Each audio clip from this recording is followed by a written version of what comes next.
आयो आयो बबाल घडी लिएर आएको छु। जुन देख्न सक्नुभएको चोक भनेको तपाईँको लक्ष्मीपुर चोक हो।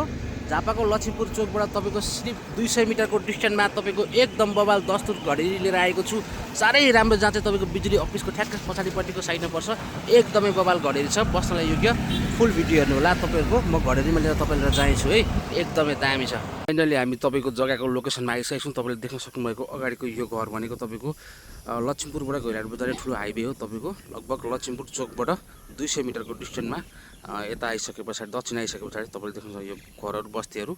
र यस्तो राम्रो बस्नलाई साह्रै राम्रो योग्य भएको ठाउँ। र यो 20 फुटे बाटो छ, जो एकदम डाँडो ठाउँमा चट्टसँगले मिलेको, एकदमै राम्रो। र हाम्रो यो 20 फुटे बाटोमा तपाईँको उत्तर मोडा भएको एकदमै राम्रो घडेरी मैले बिक्रीमा लिएर आइसकेको छु। फेरि पनि हेर्न सक्नुहुन्छ, साँच्चै के बवाल राम्रो छ।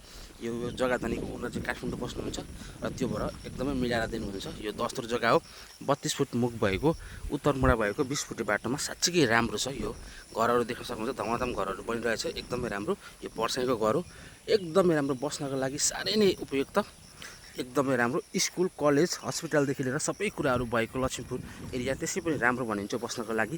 एकदमै राम्रो ठाउँ छ, जो सानो बजेटमा हुने मान्छेहरूले पनि यो जग्गा लिन सक्नुहुन्छ। र फाइनेन्सको सुविधादेखि लिएर हरेक कुराको 50% डाउन, हरेक कुराको सरसुविधा तपाईँको यो जग्गालाई तपाईँले लिन सक्नुहुन्छ। र यसको लागि सिधै तपाईँले जग्गा धनीलाई कन्ट्याक्ट गर्न पनि सक्नुहुन्छ यो जग्गाको लागि। विशेष गरी भनेको अब अगाडिपट्टि यहाँ स्कुलहरू छ, तपाईँको पाथिबारा भन्छ, एकदमै राम्रो हस्पिटलहरू छ, साह्रै राम्रो जग्गा छ र डाँडो ठाउँमा। र ढिलाइ नगर्नुहोस् होला।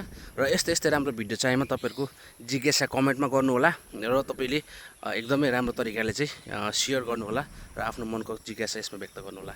हस् त, धन्यवाद।